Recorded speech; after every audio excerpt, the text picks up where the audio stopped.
Magandang hapon po. Tayo pong lahat ay tumayo at magsimula po tayo sa gawain ng Panginoon. Tayo po ay manalangin.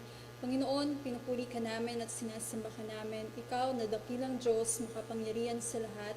Walang maikukumpara sa iyo, Panginoon. Ikaw ay pinupuri namin, sinasamba namin, Panginoon. Marapat sa iyo, Lord God, ang lahat ng parangal, Panginoon Diyos. Marami pong salamat, Lord God, at muli kami pinagsama-sama mo, Panginoon Diyos, sa pamamagitan, Lord God, of this FB live streaming, Panginoon Diyos. Lord, dalangin namin ang iyong presensya, Lord God, sa aming kalagitnaan, Panginoon. Ikaw ang siyang magturo sa amin, banal na Espiritu, ng mga salita mo, Lord God, na yan ay lubos na maunawaan namin sapagkat ikaw ang aming dakilang guro, Lord God. At Lord, masumpungan ka ng bawat isa sa amin. Nasa kanya-kanya man kaming mga tahanan, Panginoon, lubos naming maranasan, O God, ang iyong presensya, Panginoon. Lubos naming maranasan, O God, ang iyong pagkilos, ang iyong kapangyarihan, Lord God. Marami pong salamat, Panginoon. Ganun din naman, lumalapit kami sa iyo ng may mapagpakumbabang puso, anumang nagawa naming kasalanan, Lord God, pagkakamali, pagkukulang, Panginoon.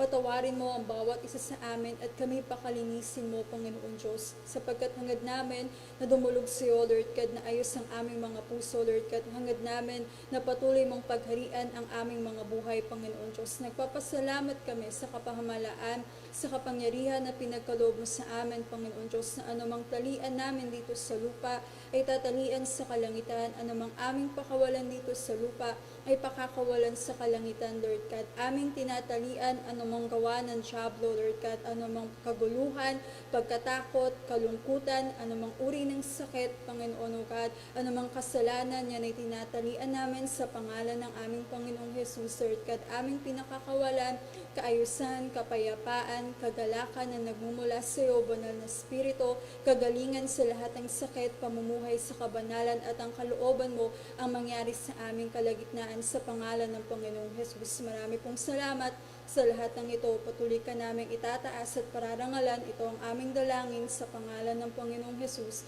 Ang lahat po ay magsabi ng Amen. At tayo po ay makaupo. Praise God.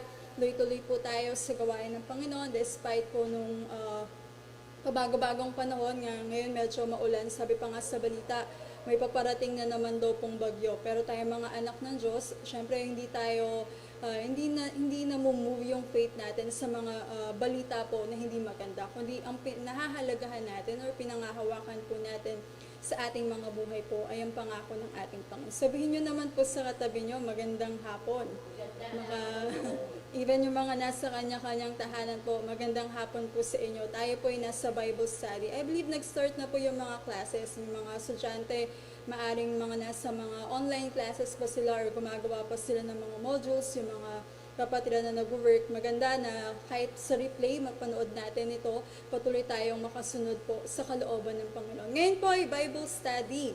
Tayo po ay nag-aaral ng salita ng Panginoon at hangad natin na talagang hangad natin na matuto po ng salita ng Diyos. Kapag binasa po natin sa Biblia, marami tayong dapat na yakapin na salita ng Panginoon. Lalo na po sa panahon ngayon, hindi lang dahil sa may COVID, kundi ang tinatakbo ng buhay ng isang Kristiyano. Nung time na nakipagkaisa ka sa Panginoong Yesus, nung time na tinanggap mo siya as your Lord and personal Savior, maganda na ginagawa mo yung kalooban niya at yung kalooban ng Panginoon ay nakapaloob po sa kanyang mga salita po.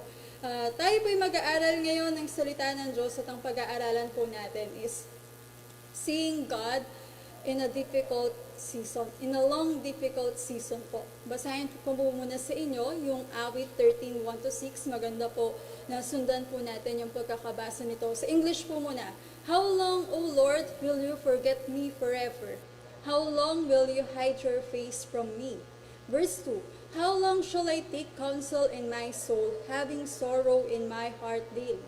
How long will my enemy be exalted over me?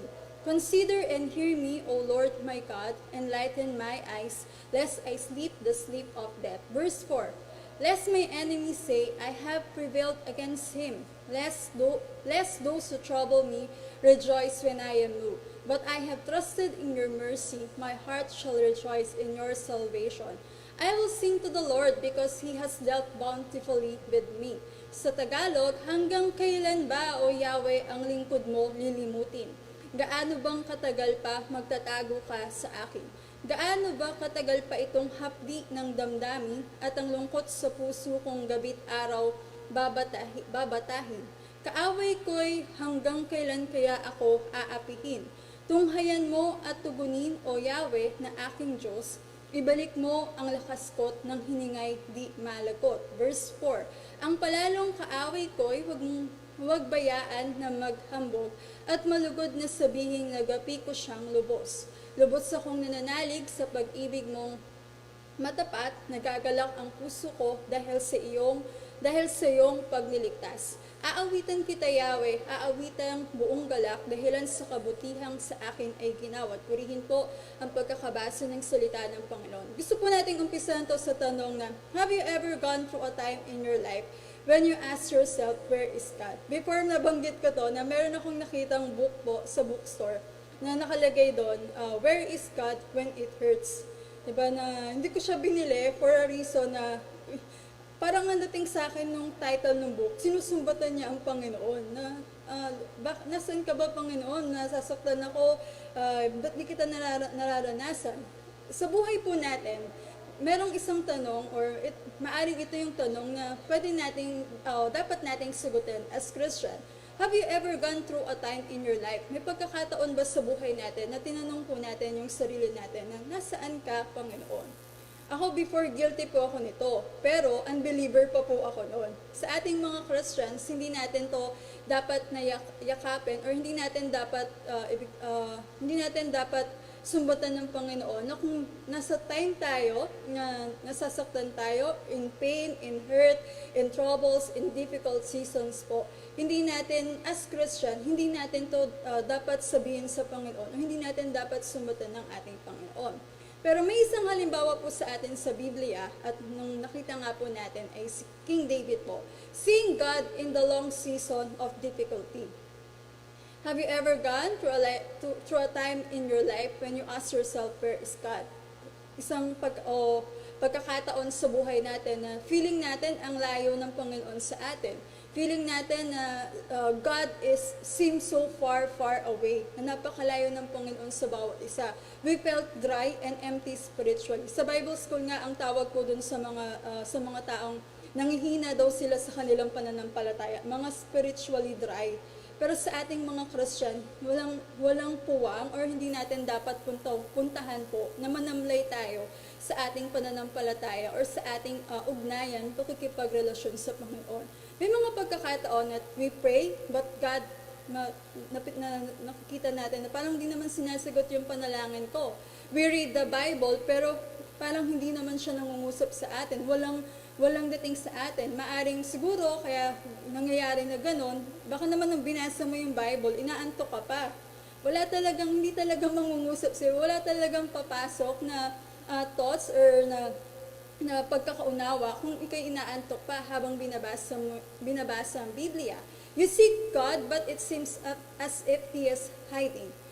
You may be going through a time po na may pinagdadaanan man tayo na mga panahon sa buhay po natin na maaring ganito yung pakiramdam natin. Pero sabi ko nga, hindi po natin yun dapat nayakapin. Whether facing a human-initiated strategy, na nandun man tayo sa difficult seasons po, may mga problema tayong pinagdadaanan. May ilan nga po nakausap ako, lalo na po during this pandemic. Ang problema nila, naluging negosyo, nawala ng trabaho, naubos yung ipon, nagugutom yung pamilya, ang pinaka-worst pa, nagkasakit pa, di po ba, affected pa nitong pandemic na to, nitong COVID na to. Kaya titingnan, hindi natin sinasabi po that we are giving them the right to ask question kung nasaan ang Panginoon. Alam niyo po, itong tanong na to, I believe na, sabi ko nga po, yung mga Christian, hindi ito dapat na itanong sa Panginoon or sabihin sa Panginoon. Dapat nga yung maging tanong dito, where is Christian kapag may difficult season?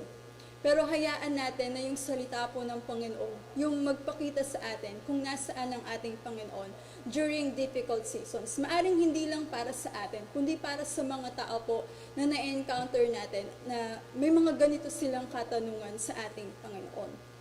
Where is God in the process of enduring such calamities? Yung mga tao or maraming mga nakakausap tayong tao na talagang sinasabi nila, where is God? Pwede bang mapiprevent ba niya itong pangyayaring ito? Ngayon nga lang po yung sinabi ko po sa inyong balita, may dumating na bagyo, may dumating ulit na bagyo, may darating daw po ulit na bagyo. Po ba na talagang binahana, babahain ulit at babahain ulit? Could God prevent this? Yung mga nangraranasan po ba natin sa ating buhay, it does matter to God po ba? If this happened to us, or kung mangyayari ito sa atin, dapat na makita po natin na hindi lang ito nangyayari po sa bawat isa sa atin. Isa pong halimbawa sa Biblia, I believe familiar po kayo kay Job, na kahit namumuhay siya ng matuwid, naranasan niya yung talagang pinakamatinding paghihirap po sa kanyang buhay. May isa pa po na makikita natin dito ay si Haring David. David, the man after God's own heart, had this same experience at inilarawan po niya ito dun sa binasa po nating teksto na Awit 13. Psalms 13 is another psalm composed by David. Alam natin na yung Book of Psalms, karamihan ng sumulat po nito ay si Haring David. From being a shepherd boy, naging hari, nakita natin yung pagkilos o maaring nabasa natin yung 1 Samuel, 2 Samuel, 1 Kings, Chronicles, makikita natin yung binaybay po ng buhay ni Haring David. David wrote this psalm when he was depressed and being exhausted, perhaps while he was being pursued. Nung binabasa ko nga po yung buhay ni Haring David, nandun siya sa time na talagang pinupursu siya or tinutugis po siya ni King Saul. Na may pagkakataon pa na nangyari na si David, nagtatago siya kay King Saul, nandun na siya sa isang bundok nakatago, samantalang si King Saul, isang hakbang na lang, huli na siya. Nangyari, isipin niyo yung kaba niya, no, na nandiyan na yung tutugis po dun sa boy. Ang nangyari, may lumapit kay King Saul. Paglapit niya dun sa lugar na yon, sabi nung isang kasama niya, nilulusog po tayo ng mga Philistine. Kaya tingnan nyo na umalis si King Saul, yung malapit na talagang pagkikita nila, malapit na mauhuli siya ni King Saul. Sabi pa nga po, may description pa doon sa Psalms, sa Samuel po, na araw-araw tinutugis siya ni King Saul. Imagine niyo po yun, kung ilalagay mo yung sarili mo kay King David, araw-araw may gustong, sorry for the term po, araw-araw may gustong pumatay sa'yo.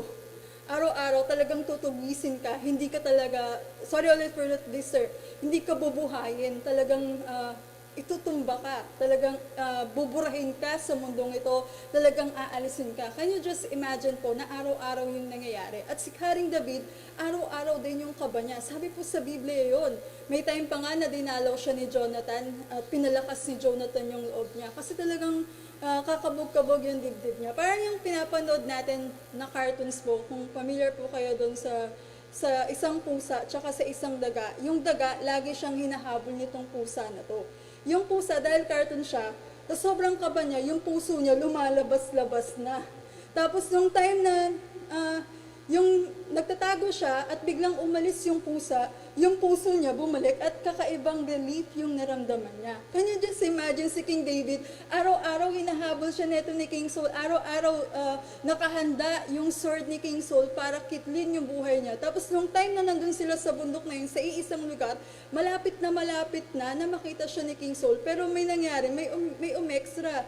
King Saul, balik tayo sa kampo natin, sinusugod tayo ng Philistine. Imagine niyo po yung relief na naramdaman ni King David na umalis si King Saul, yung malapit na pagtatagpo nila. David wrote this psalm when he was depressed and being exhausted, perhaps while he was being pursued. This is a psalm of transition.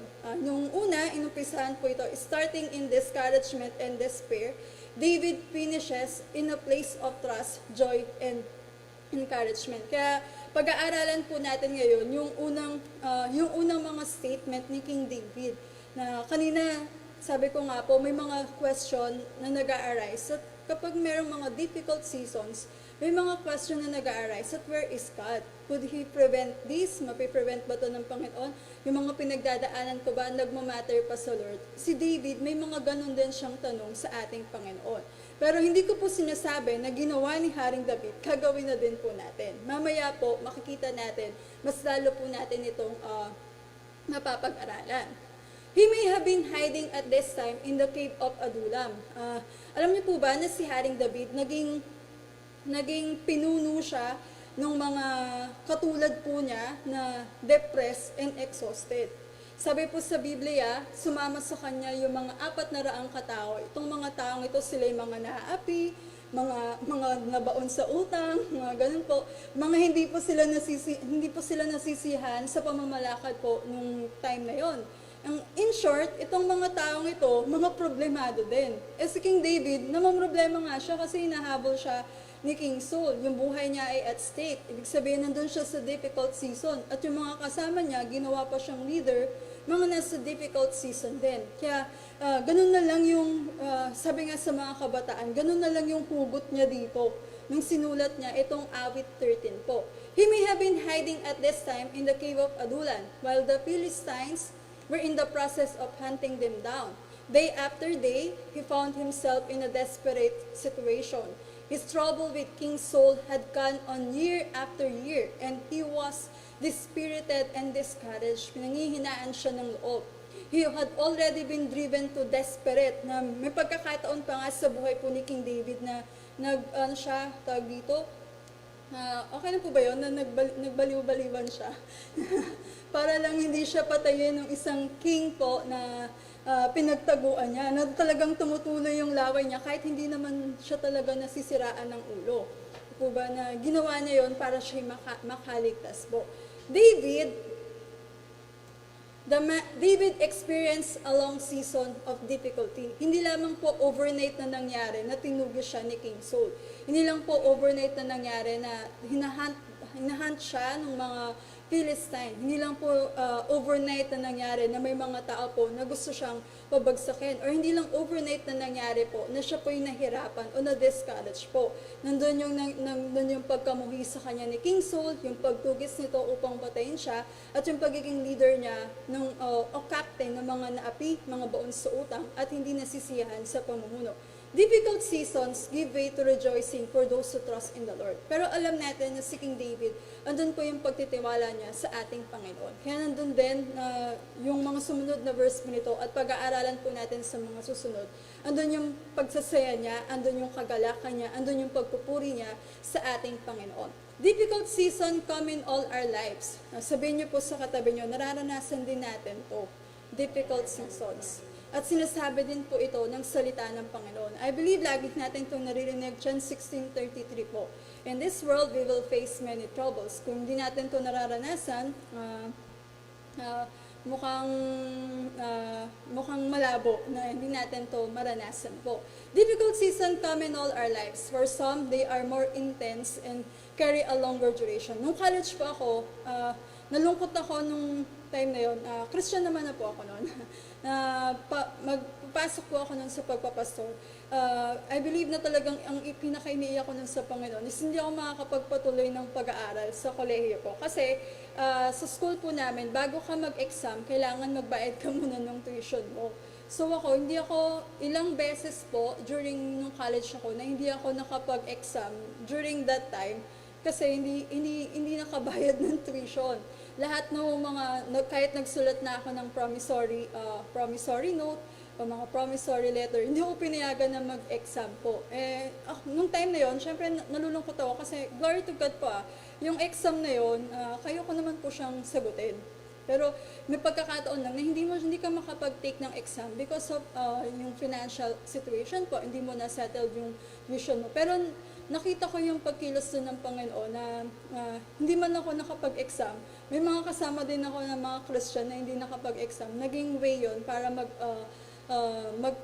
mag-encourage namin yung bawat isa po. Pero praise God kasi I nung time na yon, I believe na nandun ako dun sa difficult season. Imagine niyo po, for 4 years, hindi ako nakakapag-exam on time kasi nga hindi nasa-settled yung tuition ko. Pero hindi po ako pinabayaan ng Panginoon. Nakagraduate naman po ako ng kolehiyo. Kaya yun po yung kinatutuwa ko at kinasisiya ko po dun at pinupuri ko po ang ating Panginoon. Despite of 4 years na hindi ka on time mag-exam po, nakapasa naman po ako at nakagraduate po tayo doon. Nandun tayo sa difficult season.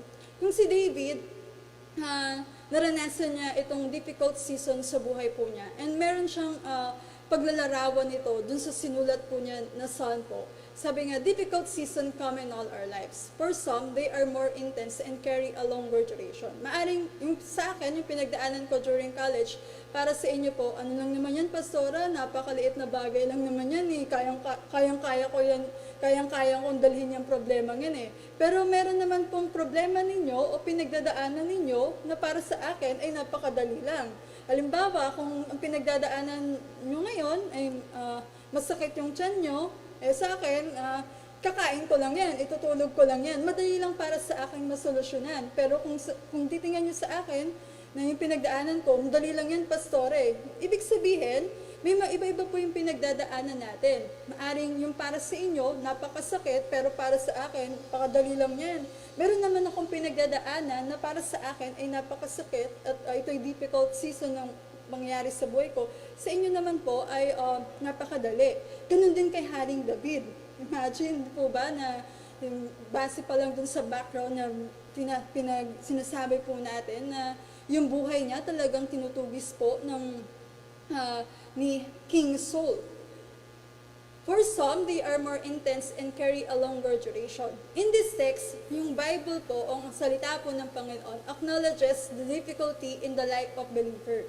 Sa buhay po natin dito, may mga pinagdadaanan po tayong difficulty and reveals the honest and forthright way na kung paanong hinarap ito, kung paanong inunawa ito ni King David, kung paano niya hinandle ito nung naranasan niya ito sa harapan po ng ating Panginoon. David questioned the Lord concerning his long season of difficulty. Ito po yung pag-aaralan natin. Yung unang tanong ni King David, how long, O Lord? Gaano katagal, Panginoon? David's despair o yung pinanghinaan siya ng loob. Ibig sabihin, David's despair with the Lord. How long, O Lord? Sabi po sa Psalms 13, verse 1 to 2, how long, O Lord, will you forget me forever? How long will you hide your face from me? How long shall I take counsel in my soul, having sorrow in my heart daily? How long will my enemy be exalted over me? Notice right away po na makikita natin yung paulit-ulit na tanong ni King David sa ating Panginoon. How long? Gaano katagal, Panginoon? 4 times does David na iniyak niya to sa Panginoon, sinabi niya to sa Panginoon, gaano katagal? Sabi nga sa The Message version, long enough, Lord. Napakatagal, Panginoon, di ba? Gaano katagal pa ito? It seems that every child of God sa atin, mga anak po ng Panginoon, one time or another, may mga pagkakataon na natanong po natin ito. Kung di niyo po ito natanong, praise God for that. Pero may mga Christian na talagang sa panalangin nila, kapag hindi pa dumarating yung panalangin, Lord, gaano katagal ba ako maghihintay? Meron nga po, meron kasing prayer mountain po na pumunta yung isang pastor. Doon po sa prayer mountain na yon, may mga cubicle po doon. Ang tawag po doon is prayer cubicle. Ngayon, yung pastor, pumasok siya rin sa isang cubicle. Siyempre, papasok ko sa isang cubicle, prayer cubicle, para manalangin po. Doon sa pagpasok niya sa cubicle na yon, meron ding nananalangin na katabi niya. Dahil ano lang po yon, hindi naman ganun kanipis yung kung ano yung panalangin nung nasa katabi mo, maririnig mo. Ang sabi daw po nung panalangin, kabataan daw po yun, Lord, gustong-gusto ko yung ano na yun, Panginoon. Gustong-gusto ko yung dalagang yun. Kung gaano ba katagal nahihintayin ko yung matamis niyang oo. Kung ba ganun yung panalangin, nung kabataan na narinig ng pastor. Nung paglabas nila sa cubicle, kinausap siya ng pastor na, Brad, yung panalangin mo, ayusin natin. tinuruan niya itong kabataan na ito, di ba, na andun, gaano ba katagal? Si King David, Lord, gaano ba katagal? It seems na yung tanong na ito, tinatanong din ito ng maraming Kristiyano sa Panginoon. Pag may panalangin na pinanalangin ka ngayon, hindi dumating, inabot na ng ilang taon, inabot na ng ilang panahon, wala pa rin. Lord, gaano katagal ba ako maghihintay? May mga Christians pa nga na nag-aas, para sa akin ba talaga to? Pero yung mga pinag-aaralan natin sa Biblia, tingnan niyo po si Abraham, ang tagal niyang hinintay na magkaanak siya, di ba? Pero never niyang sinabi sa Panginoon, Lord, gaano ba katagal? Ugod-ugod na ako, Panginoon, lalagpas pa ba ako ng 100 years para dumating yung ipinangako mong anak? Si David, araw-araw siyang tinutugis ni King Saul. Diba? Ito yung sinabi niya, how long, O Lord? Kaano katagal? Every child of God has asked this question at one time or another, and that every follower of God has felt neglected by God. May mga pagkakataon na yung Kristiyano, pakiramdam niya na kinalimutan siya ng Panginoon, pinabayaan siya ng Panginoon, God abandoned him, or at least they have waited a long time for God. Naghintay sila ng mahabang mahabang panahon sa ating Panginoon para gawin ng Panginoon yung gusto nila na gawin ng Panginoon. This question is repeated no less than 4 times. Nandun na lang na sa bawat pagbasa natin ito, sa bawat tanong na binibitawan ni King David, ramdam natin or abot natin na talagang yung desire niya, yung intense desire niya na i-deliver siya ng Panginoon. Talagang kakaiba yung pinagdadaanan nito ni King David. Talagang, how long, O Lord? Kaano katagal? It is an effective way of saying na yung struggle na pinagdadaanan niya is continued for a long time. Umabot ng matagal na panahon. Kaya nga sabi ko po, imagine, sabi ng Biblia sa 1 Samuel na araw-araw siyang tinutugis. Ibig sabihin, kung araw-araw tinutugis yung buhay mo, makatulog ka pa kaya ng mahimbing sa gabi? Baka pag nakita natin to si King David, baka nangangalumatan na ito, di po ba? Dahil sa puyat or sa pag-iisip po. While we wait on God, we may be kept from indulging a murmuring spirit. Dahil minsan sa sobrang tagal, maaring sa isang bagay na pinapanalangin natin, na hinihintay nating tugunin ng Panginoon, may mga pagkakataon na umaabot tayo sa punto na how long, O Lord, kaano katagal? At maaari ding umaabot tayo sa punto na kapag natatagalan na tayo, nagrereklamo na tayo. Murmuring. Po ba? Andun na yung complaining, darating pa ba? Sasagutin pa ba? Mangyayari pa ba? How long is a critical question? Often po, madalas na nang pinanghihinaan tayo kapag tayo po'y under ng mga simple length of trials. Ibig sabihin, kapag nakakaranas tayo ng mga difficult season sa buhay po natin, pinanghihinaan tayo, lalo na at kung matagal na matagal ito. For example lang po, itong pandemya na to. Noong mga March, 14-day, isang buwan quarantine, isang buwan lang pala mga estudyante, nagdiwang sila kasi walang pasok, hindi natatapusin yung ano. Pero nung inabot na ng 7 months, inabot na ng ilang buwan, ACQ, GCQ, MGCQ, MECQ, lahat na. Diba na, ang tagal naman ito, wala pa bang bakuna? Diba na, baka nga kapag may lumabas na bakuna, nangunguna ka pa ng pabakuna na ako para makagala na ako, makalayas na ako. Diba ba? How long is a critical question? Itong pinagdadaanan nating pandemya, sa sobrang tagal nito, yung iba, ba yan, matatapos pa ba itong COVID na to? Bubuksan pa yung TV, may mababalitaan pa na kamag-ano, uy, nag-positive si ano. Kiniklear ko lang din po, yung kapatid ko po, yung nakaraan, nagpa-swab po siya. Pero negative po iyon. Kaya, kasi po yung mga kapitbahay namin sa ibang lugar, na pinagkukwentuhan na siya. So, dito pa lang, kiniklear ko na po. I praise God kasi iniingatan po kami ng Panginoon. At importante po sa atin, JCF, mga Christian, na mag-ingat pa rin po sa panahong ito. May mga, sa Twitter nga, kumakalat yung mga kaibigan ko po, wala na bang COVID? Sabi ko, bakit naman? Yung tao, ang dami. Ang dami nagsisilabasan na tao. Na often po, This is a trial or this is a difficult season for us. Diba? As Christian, ito nga difficult para sa atin na hindi tayo makapagtipon po ng yung personal. Diba? Isang linggo nga lang na di mag-church, maririnig mo sa mga nanghihina daw siya. Hindi daw kompleto yung araw. Paano pa ito? Ilang buwan nang hindi nag-church? Ano na yan? Baka spiritually dry. Po ba? Ang gandang pakinggan na term, pero hindi nararapat sa Christian po. Ito, difficult seasons. Oftentimes, kapag ganito na katagal, nanghihina na tayo. Darating pa ba ang bakuna? Magkakaroon pa ba ng katapusan nito? Di po ba? Pero kapag alam natin na malapit nang matapos ito, ginaganahan na tayo. Malapit na matapos ito eh. Diba? We feel we could endure almost anything if we knew na ito'y matatapos na. Yet sometimes, we are tired under our problems that make us cry to the Lord, how long? Diba? Our timetable, ang ating oras, ang ating panahon, is often shorter than the Lord's. Lagi tayong in a hurry, lagi tayong mabilisan, lagi tayong dapat ganito, dapat ngayon na, dapat ito na, dapat andyan na. Pero si Lord, He is not in a hurry. Hintay ka. Laging sinasabi ng Panginoon.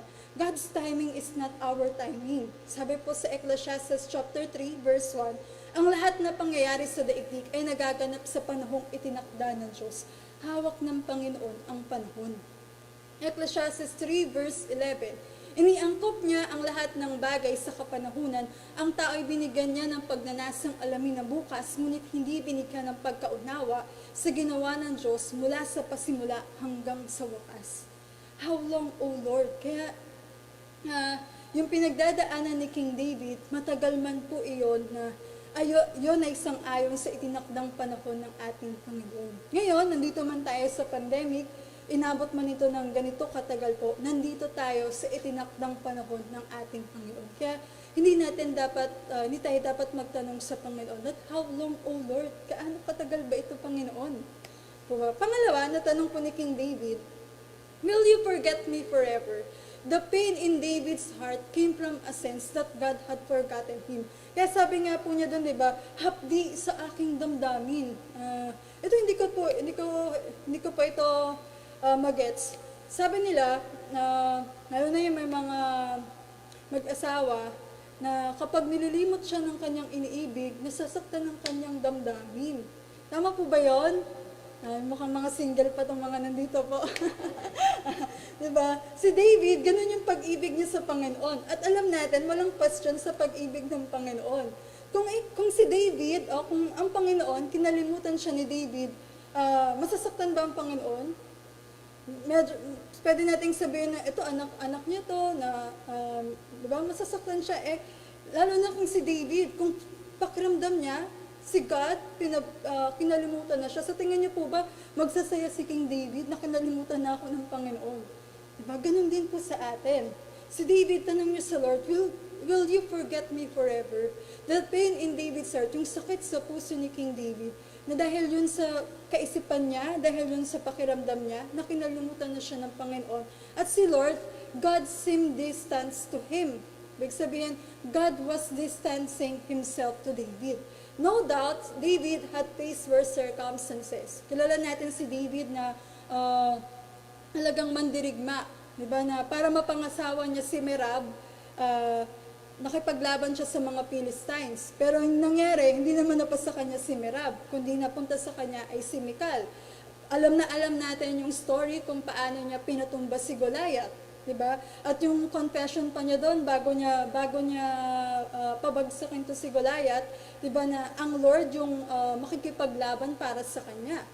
David had faced worse circumstances, pero hinarap niya ito ng buong tapang po dahil alam niya na yung presensya ng Diyos ay nasa kanya. Alam niya yung presensya ng Diyos ay kasama niya. Kasama po ba natin ang Panginoon? Diba? Yet now, itong tanong niya na to, feeling distant from God, yung pakiramdam niya na yon, it did not take much to send David into despair. Parang nangyari, nabahag yung buntot ni King David. Diba? Will you forget me forever? Dahil dun sa pakiramdam niya na kinalimutan siya ng Panginoon. God will never forget David. God will never forget us. Sabihin mo sa katabi mo, hindi ka kalilimutan ng Panginoon. Alam ng Panginoon yung itsura mo. Alam ng Panginoon kung sino ka. Alam ng Panginoon ang pangalan mo. Lalo na kung ikaw ay tupa ng ating Diyos. Isaiah 49 verse 14 to 16. Ang sabi ng mga taga-Jerusalem, pinabayaan na tayo ni Yahweh. Nakalimutan na niya tayo. Tingnan niyo po, same sentiments ng mga Israelites tsaka ni David. Ang sagot ni Yahweh, malilimot kaya ng ina ang sarili niyang anak? Mga nanay, malilimot niyo ba yung mga anak niyo? Pagpasaway, pastor, malilimutan ko yung anak ko na yun. Diba? Pagkamukha ng tatay, pastor, makakalimutan ko yun. Diba? Pero sabi rito, malilimot kaya ng ina ang sarili niyang anak? Hindi kaya niya mahalin ang sanggol na iniluwal? Kung mayroon mang inang lumilimot sa kanyang bunso, mga bunso pala yung kinakalimutan, ako'y hindi lilimot sa inyo kahit na sandali. Diba? Tingnan niyo po sa verse 16, Jerusalem, hindi kita malilimot, pangalan mo'y nakasulat sa aking mga palad. Hindi ka malilimutan ng ating Panginoon. Diba? Ganda po ng salita ng Panginoon, na God will never forget us. Kung si David, will you forget me forever, Lord? Kakalimutan mo ba ako ng panghabang panahon or forever, Lord? Diba? Sinasabi dito ng salita ng Panginoon. Ang Jerusalem, ang Israel, ay bayang pinili ng Panginoon. Si King David, siya'y haring pinili ng ating Panginoon. Tayo po, mga anak tayo ng Diyos. Hindi ka malilimot ng ating Panginoon. Ang pangalan natin, sabi nga rito, pangalan mo'y nakasulat sa aking mga palad. Diba? Kung babasahin pa natin sa John chapter 10, siya ang ating mabuting pastol, tayo kanyang mga tupa. Kilala tayo ng Panginoon, alam ng Panginoon yung pangalan natin. Diba? Pag sa bahay nga, pag magkakapatid, sorry na ya, si nanay, pagkatawagin kami, halos lahat na ng pangalan namin sinabi. Baka si Julius, Mark, Jericho, ay Julius pala. Diba lahat na ng pangalan namin tinawag, pero si Julius lang pala yung, ibig sabihin, hindi niya matandaan kung ano yung pangalan. Diba? Sorry, Nay. Mamaya na lang pag-uwi. Jerusalem, hindi kita malilimot, pero ang ating Panginoon, hindi tayo malilimutan po ng ating Panginoon. Pangatlo, how long will you hide your face from me? Gaano katagal, Panginoon, na ikaw ay magtatago sa akin? This is the next question. Or are you turning away from me? Ikaw ba'y tumatalikod sa akin? The shining of God's face signifies blessing. So, number 6, verse 24 to 26. The Lord bless you and keep you. The Lord make His face shine upon you and be gracious to you. The Lord lift up His countenance upon you and give you peace. Kaya sa mga Psalms, laging may mababasa po tayo doon, let your face shine upon me, Lord.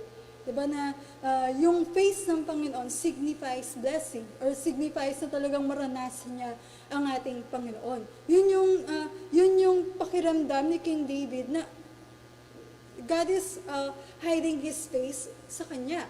God did not hide His face from David. Hindi po tinatago ng Panginoon ang kanyang mukha kay King David. Pero si David, ganun yung pakiramdam niya. The only time po na sinasabi sa Biblia na ang ating Panginoon po ay magtatago sa atin kapag yung tao pong nananalangin ay may ginawa pong kasalanan. Sa Isaiah chapter 59 verse 2. Pero sa King David, walang recorded dito. Actually, yung time na nandito siya, yun ay plano sa kanya ng Panginoon, may pinagagawa sa kanya ng Panginoon. Si David, pakiramdam niya, ang Lord, pinagtataguan siya. When we have such strong feelings, kapag tayo po may ganun ding pakiramdam, yung pakiramdam na yun, nagiging totoo. What a man thinketh in his heart, so is he. David felt God had forgotten him. Si David, nararamdaman niya, pakiramdam niya, kinalimutan na siya ng Panginoon. And felt God was hiding. So in a sense, yun ay katotohanan kay David. True, totoo, dahil po sa kanyang nararamdaman. Pero hindi po yun, not according to fact. Kasi hindi naman po yun katotohanan. Hindi naman nagtatago sa kanya ang Panginoon. Bakit po? Ang Lord po ba nandito? Hindi po kayo naniniwala yan. Ang Lord po ba kasama natin? Ang Lord po ba nasa puso natin? God is omnipotent, God is everywhere, God is with us. the Holy Spirit ay nananahan po sa atin. Si King David pwede nating sabihin, kasi pastora, wala pa din naman sa kanila ang banal na spirito.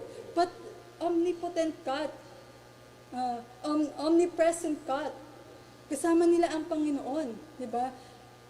Pinagtataguan ba siya ng Panginoon? Pakiramdam lang yun ni Haring David.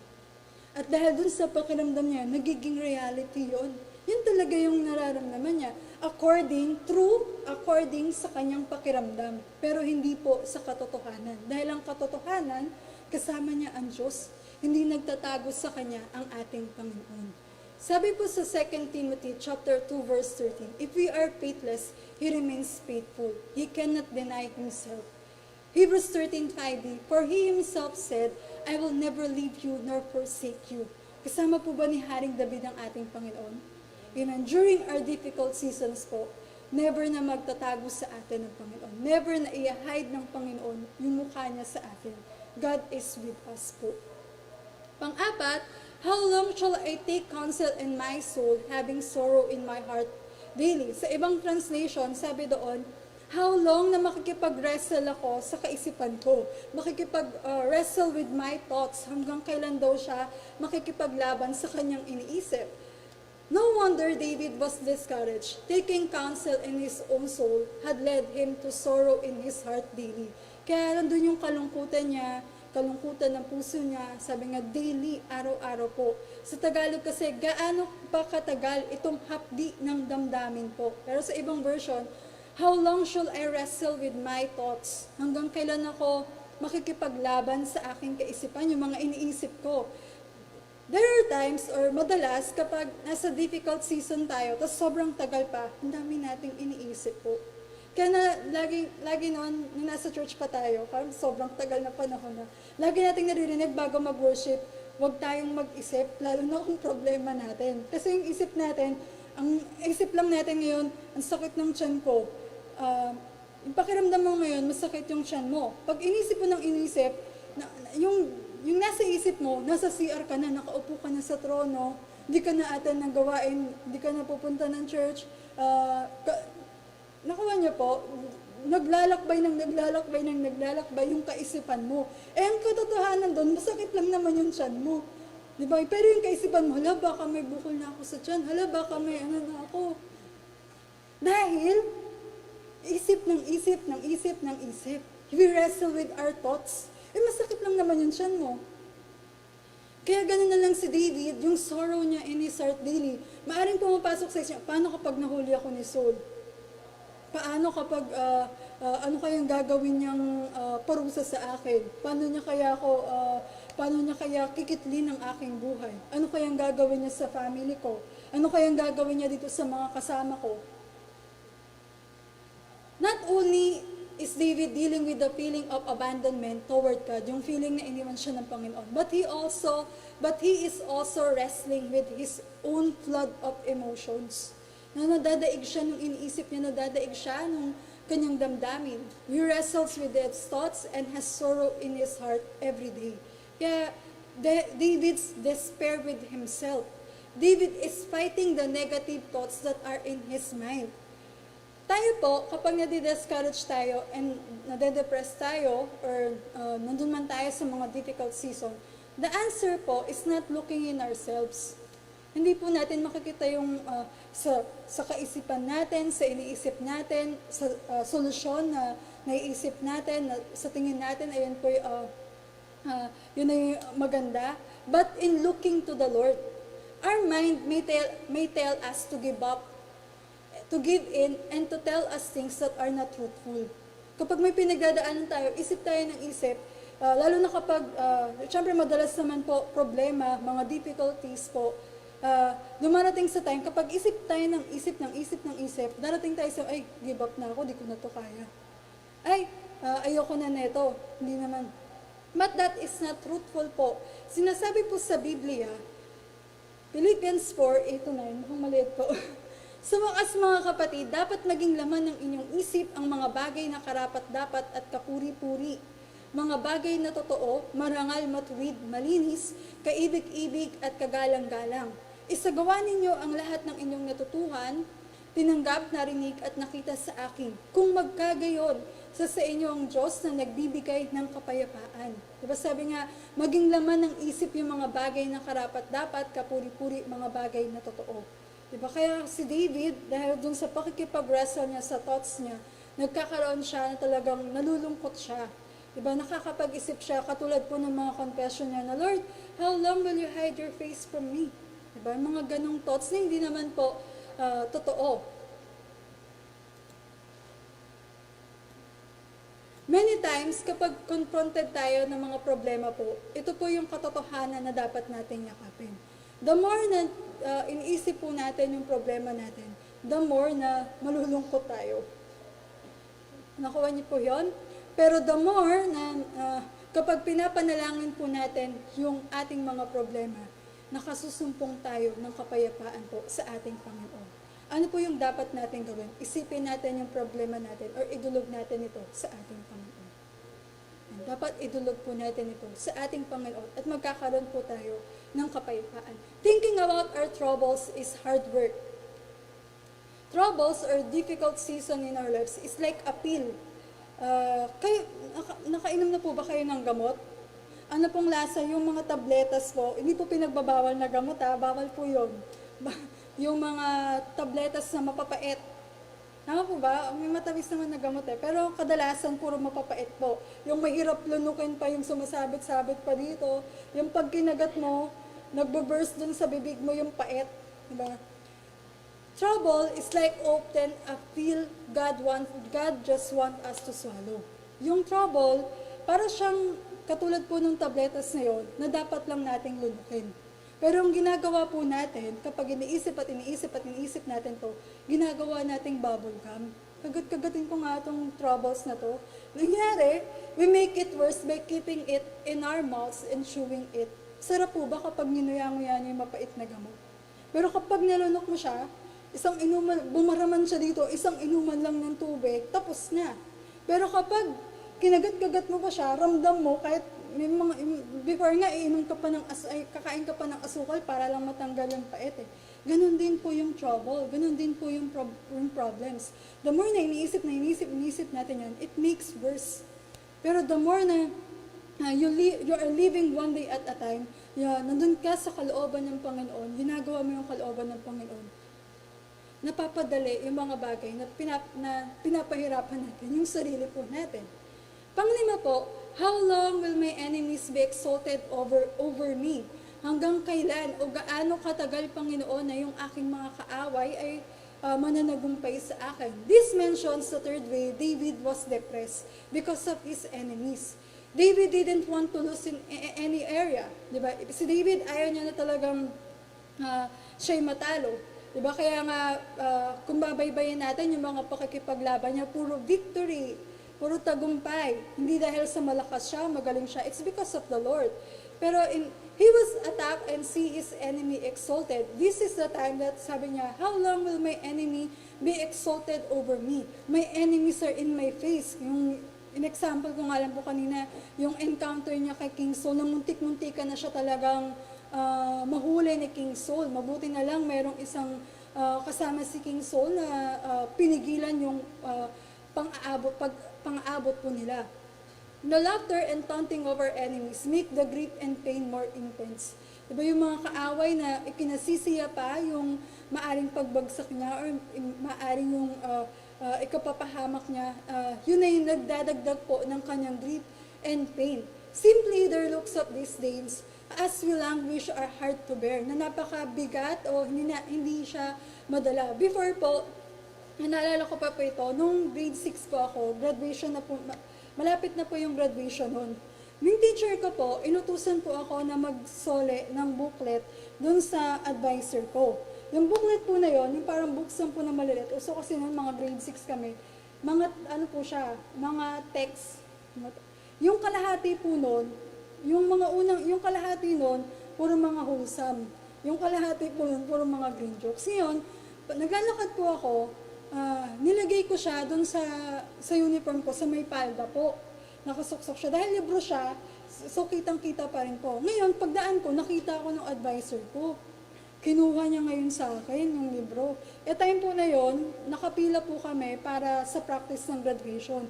Binasa niya at nagalit siya dahil may mga green jokes. Sabi niya sa akin, bakit ka nagbabasa ng ganito? Nung time po na yon, nandun po kami sa practice. Kinakausap niya yung mga kapwa niya, teachers po. Sinasabi niya na, ay, yung batang yun, tingnan mo yung ganito yung binabasa. Tapos sila ng tawa. Ang tingin ko sa kanya noon, para siyang katulad nito na enemies na tuwang-tawa dun sa kalagayan ko na wala na, inosente naman ako sa bagay na yun. Tapos sabi pa niya sa akin, tawagin daw, isama ko daw yung nanay ko kapag kukunin na daw yung toga po kasi graduation na. Tapos parang sa akin, graduation na, ilang taon na ako dito sa elementary, hindi pa ako nag-guidance. Kung kailan gagraduate na ako, doon pa ako mag-guidance. Tapos, ang pinaka-naalala ko lang po doon is yung tawa nilang mga teachers po during nung pinag-uusapan po nila yung nangyari po na yun. Pero sa akin po, naging maayos naman po yun. Napatunayan na hindi po sa akin yon. Nakagraduate naman po ako. Pumunta po yung nanay ko, naliwanagan naman po. At maayos na po kami ng teacher ko na yon. Ang katotohanan po noon, friends po kami sa Facebook. Kaya ma'am, nood ka nito Kailangan natin to ma'am. Kaya, ang naalala ko lang doon, imagine niyo po na ikaw, bata ka, tapos wala ka namang ginawa, tapos makikita mo, tinatawanan ka nitong mga tao. Ang tingin ko sa kanila, para silang malapit na ako, makukuha ko na yung diploma ko, kahit elementary pa lang yun. Tapos parang mauudlot pa. Yung mga tao pa na gumawa nun, pinagtatawanan ka pa. Diba? Can you just imagine si King David po, na hirap na siya, talagang tagong-tago na siya, pero yung mga kalaban po niya, nagsasaya pa, na gustong-gusto na kitlin po yung kanyang buhay. David knew that he was the Lord's man with special calling. Bago siya tugisin ni King Saul, in-anoint na siya as king po. Diba? With special calling to lead God's people. In this sense, David's enemies were the Lord's enemies and enemies over the people of God. Sabi po sa Deuteronomy chapter 20 verse 4, for the Lord your God is He who goes with you to fight for you against your enemies to save you. Joshua 10:8 po. Sinabi ni Yahweh kay Josue, huwag kang matakot sa kanila. Ako ang bahala sa inyo. Magtatagumpay kayo laban sa kanila. Wala isa man sa kanilang makalalaban sa inyo. No one na makakapag-withstand sa kanila. Proverbs 21 verse 31. Ang kabayo na iahanda para sa digmaan. Ngunit buhat kay Yahweh ang bawat tagumpay. How long will my enemy be exalted over me? Si King David, tinanong niya to sa Panginoon. Gaano katagal na itong mga kaaway ko, yung pakiramdam niya na nananaig sa kanya. Pero ang katotohanan po nito, kasama niya ang Diyos, ang Panginoon yung magliligtas sa kanya, ang Panginoon yung magbibigay sa kanya ng katagumpayan. Ito po yung mga tanong ni King David. How long, O Lord, will you forget me forever? How long will you hide your face from me? How long shall I take counsel in my soul, having sorrow in my heart daily? How long will my enemy be exalted over me? In conclusion po, are we coming before the Lord kapag nasa difficult seasons tayo? Lumalapit po ba tayo sa Panginoon kapag nasa difficult season tayo? Pwede nating sabihin, itong mga tanong ni King David, nagpapakatotoo lang naman siya, pastore. Yun naman kasi talaga yung nararamdaman niya. Are we coming before the Lord honestly? Yet, nakakalimutan natin na dapat lumalapit tayo sa Panginoon reverently. Diba? Itong mga tanong na to, hindi po ito, nasa salita po ito ng Panginoon. Sinabi po ito ni King David. Pero bilang mga anak ng Diyos na nakakaunawa po ng salita ng Panginoon, sa buhay natin, wala dapat pagkakataon na dumarating tayo sa punto na nagtatanong tayo ng mga bagay na ito na ang dating po ay nanunumbat tayo sa Panginoon. We are coming before the Lord honestly. Ito yung heart natin sa Lord. Lord, ito yung hapdi ng damdamin na nararamdaman ko. But we will never forget po na siya Lord of Lords, siya King of Kings. We come before Him reverently. Ina-acknowledge natin na dapat siyang igalang, dapat na pahalagahan siya, dapat na kilala natin siya, dapat maayos yung pakikitungo natin sa Kanya during difficult seasons. Kasi madalas po, ang nangyayari sa mga Christian, kapag problema, given na lang po, Kapag namomroblema yung isang tao, nagalit yan, kahit sino may makasalubong yan, nababaling dun sa taong yan yung galit niya eh. Hindi makapag-isip ng matino eh. Diba? During difficult seasons, kay King David, napakahaba ng naranasan po niya. Pwede nating sabihin na may right siya, may karapatan siya na sabihin na dahil dun sa pinagdadaanan niya. Pero pagdating sa sasabihin niya yun sa Panginoon, and even sa atin po, natatanungin natin ng Panginoon ng ganito, wala po tayong rights doon. Hindi po natin dapat susumbatan ng ating Panginoon. Amen po ba? Anumang difficult seasons na meron kayo, gaano man katagal itong pandemic na ito, marami mang tao na ang dami ng sentimiento nila, still, hindi natin dapat tanongin, Lord, nasaan ka? Nasaan ka sa mga pangyayaring to? Where is God when it hurts? Where is God when it pains? Diba? We come to God, lumalapit tayo sa ating Panginoon. Susunod po, makikita natin, sabi ko nga po, this is a psalm of transition. Si King David, hindi siya nanatili na ganito. Makikita niyo po yung ginawa niya sa susunod po na awit po. May natutunan po ba tayo sa hapon ito?